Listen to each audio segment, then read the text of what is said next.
Alors, il fait nuit. C'est l'occasion de voir un petit peu les lumières. Là, on est sur un site un petit peu magique, celui de Tara. Il est en train de se préparer quelque chose. Qu'est-ce qu'il est en train de se préparer, mon cher Hugo? Là, les rois et les nobles et tous les gens qui sont invités se préparent à l'inauguration de Flanchina en tant que haut roi d'Irlande.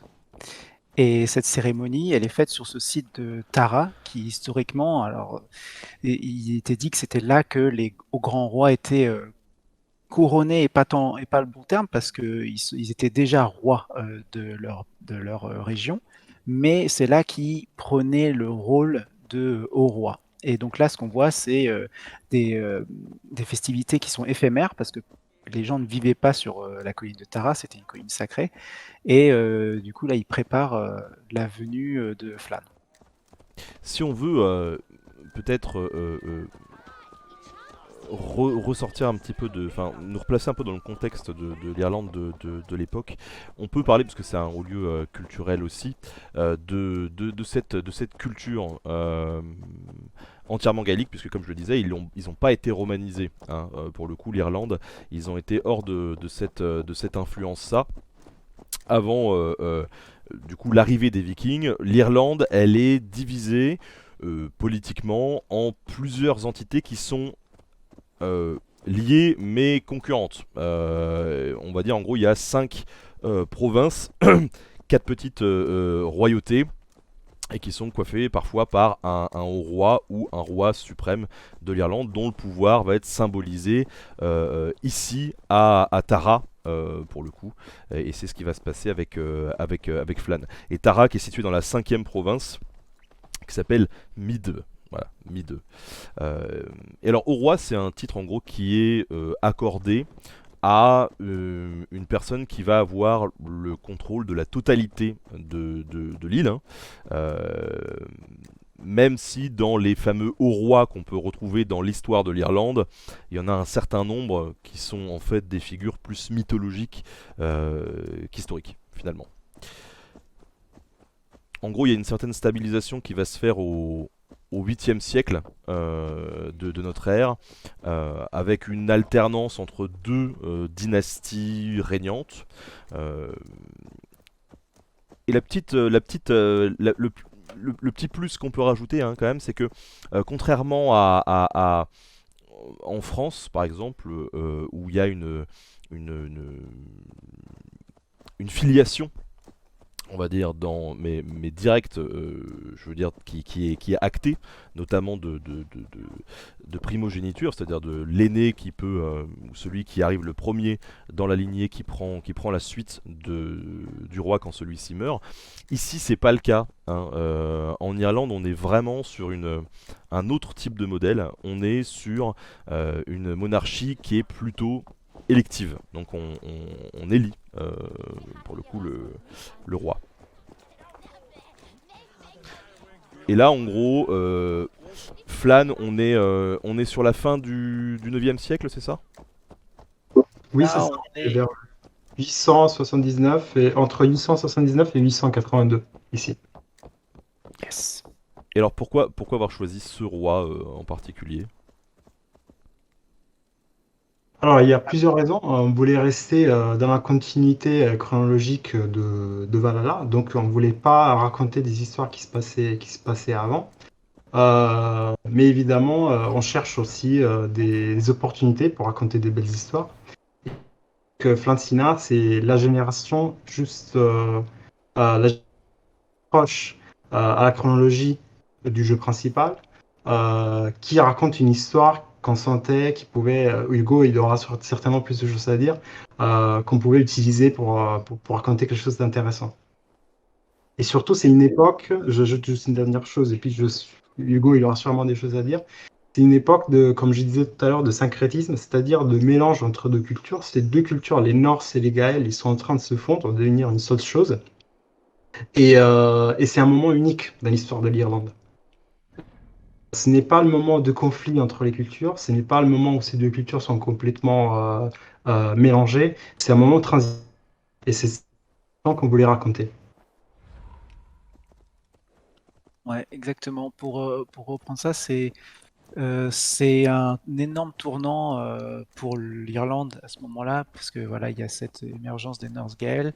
Et également, donc si certes les Vikings avaient travaillé, et c'était très connu d'ailleurs que les rois irlandais utilisaient les Vikings comme des mercenaires pour faire la guerre, et ils se tapaient entre eux allègrement.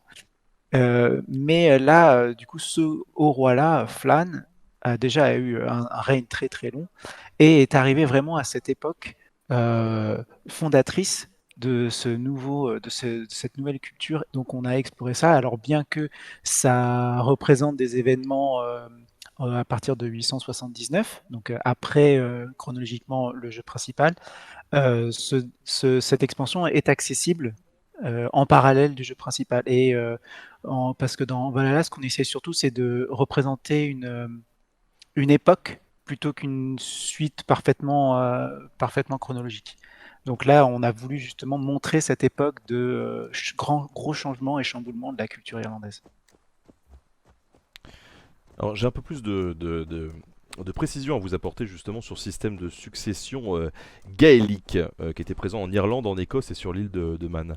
En gros, donc on a le roi qui doit impérativement être adulte et en capacité de régner, qui est secondé par son héritier déjà désigné, qu'on appelle le taniste, qui va répondre aux mêmes conditions, c'est-à-dire qu'il faut qu'il soit adulte. Voilà, c'est ce qu'on appelle la tanisterie. Euh, et donc, ce taniste va prendre la place du roi lorsque le roi meurt.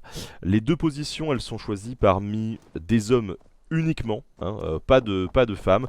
C'est des hommes qui viennent de l'aristocratie, des hautes familles, pour essayer de créer une sorte d'équilibre, on va dire, des pouvoirs. Par exemple, on a un roi et son taniste, c'est un type qui vient d'une autre famille rivale, par exemple. En gros, c'est visualiser Chirac et Jospin, quoi. Ça vous donnera une meilleure idée de ce que pouvait représenter l'exercice du pouvoir sous la tanisterie. Mais ça n'empêche pas que ça a mené à certaines guerres. C'était pas un système qui était loin enfin, qui était sans faille, clairement. Sur le lieu en tant que tel, on a donc un plan du site, voilà, où en gros Tara, c'est vraiment un site qui est occupé depuis le néolithique, et le site archéologique de Tara en tant que tel, il a vraiment une très grande importance, hein, dans la mythologie irlandaise, puisque comme on l'a dit, c'est le site de la souveraineté de l'île. Et dans le jeu, en tout cas, on lui donne cette importance-là, et on le montre bien. Sur le site en question de Tara, on va avoir plusieurs trucs, hein, pour le coup. Va y avoir des lieux d'inhumation, hein, où on enterre les gens, il va y avoir des banquets, des grandes habitations circulaires aussi, il y a même une salle des banquets qui est spécialement créée pour les fêtes. Euh, et on a un espace qui est délimité par des levées de terre qui va servir pour les rituels, notamment druidiques. Ces constructions-là, elles vont vraiment s'étaler sur une grande période de temps, c'est-à-dire qu'il faut bien avoir à l'esprit que tout ce qu'on voit n'a pas forcément été érigé au même moment, elle n'était pas debout au même moment sur le site. Ça, c'est important de l'intégrer, c'est-à-dire que le site va évoluer. Il y a des bâtiments qui vont sortir de terre, d'autres qui vont tomber. C'est un site qui vit, Tara, c'est un site qui vit. On a donc pas mal de restes archéologiques, hein, qui nous prouvent que c'était un lieu d'importance, clairement, mais le fait que ce lieu soit établi, enfin qu'il y a un lien très fort qui soit établi avec le pouvoir royal, ça par contre, c'est pas une certitude absolue, c'est un truc qui est un petit peu discuté encore, et c'est a priori un site rituel, voilà, important, mais c'est peut-être aussi un concept un petit peu mythique, hein, comme par exemple Camelot dans Légende arthurienne. Vous voyez ce que je veux dire? On n'est pas sûr de ce lien si fort avec, avec ce que je vous présentais. Une fois que la christianisation de l'Irlande va être effectuée, en tout cas, une église est érigée, au moins à partir du XIIe siècle, donc après la période du jeu, hein, pour le coup. Et à l'époque, c'est une église qui est tenue par les Hospitaliers. Voilà, j'en ai parlé aussi sur la chaîne, même si on a plus évoqué les Templiers et les Teutoniques. Les Hospitaliers, on les a régulièrement évoqués sur la chaîne, donc n'hésitez pas à aller faire un petit tour non plus. En tout cas, le lieu va garder une charge symbolique assez importante, mais il va perdre quand même de sa charge religieuse au profit de d'autres monastères qui vont se monter un petit peu partout sur l'île. Et la dernière cérémonie païenne dont on peut avoir des traces concernant un couronnement, ça daterait du 6e siècle avant notre ère. Donc bien avant le jeu quand même, et ça faut le préciser aussi. Vous aviez peut-être des choses à rajouter sur cette présentation de Tara. Vous avez choisi de faire justement un petit melting pot de tout ce qu'on a évoqué au niveau des bâtiments, ou vous avez essayé de rester fidèle à une certaine idée de ce qu'était Tara à cette époque? Oui, donc il y a plusieurs choses. On a gardé évidemment les empreintes. Ces empreintes qu'on voit dans le terrain, c'était des anciens ring forts qui avaient été construits pendant le néolithique. Et donc ils ont laissé ces empreintes qui sont assez uniques. On a, pour ceux qui ont remarqué, pour ceux qui connaissent la pierre de Tara, on a changé la pierre de Tara et elle ressemble pas du tout à celle qui existe réellement aujourd'hui. Il y a une Celle-là que je suis en train Oui, de montrer. c'est là en fait la vraie pierre. Et dans le jeu, la pierre est beaucoup plus grande et beaucoup plus travaillée aussi. Il y a une raison, mais je vais pas. Il va falloir pour découvrir pourquoi. Et ça, c'est la différence principale. Et pour le reste, on a quand même essayé de garder.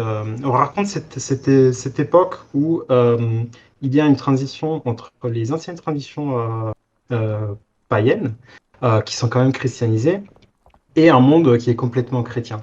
Pendant l'inauguration, on voit que le clergé est présent. En fait, on est vraiment dans un mélange. Et ça faisait partie d'une stratégie du christianisme en général, c'est-à-dire d'englober certaines traditions dans les pays convertis, afin tout simplement de convaincre, de convertir la population qui était à la base païenne. Et en effet, tu as parlé tout à l'heure d'une église qui a été construite ici.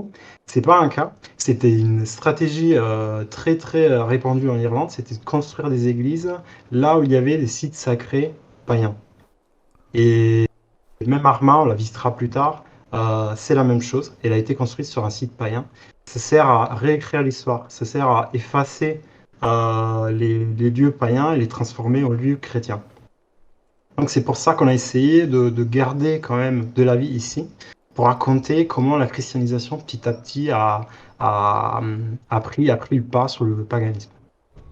Et sinon, rapidement, tout à l'heure, on a parlé de la tanistrie et c'est un sujet hyper intéressant et intriguant dont on parle d'ailleurs dans l'expansion, puisque la tanistrie, à cette époque, c'était une grande famille qui était séparée en deux, qui se partageait justement le pouvoir c'était les O'Neill.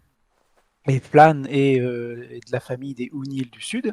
Et il y a aussi les O'Neill du Nord. Et donc, en fait, quand le haut roi était du O'Neill du Sud et qui décédait, c'était les O'Neill du Nord, un candidat des O'Neill du Nord qui prenait la suite. Et ça s'est changé comme ça. Et là, on peut rapidement imaginer que ça peut créer des conflits quand tu dis, bon, tu me files les clés de l'appartement maintenant Non, je suis pas d'accord. Et voilà. Oui, alors aujourd'hui, on peut tout à fait voir la colline et aussi les formes circulaires qui sont très visibles aujourd'hui. Il y a évidemment la Liafol, la pierre de Tara qui est là, qui d'ailleurs, il me semble qu'on l'a déplacée par rapport à sa position originale. Je ne sais pas si ça a déjà été mentionné. Alors en Mais, effet, il y a des sources qui disent que la pierre aurait été déplacée par les Écossais, mais ce n'est pas sûr en fait.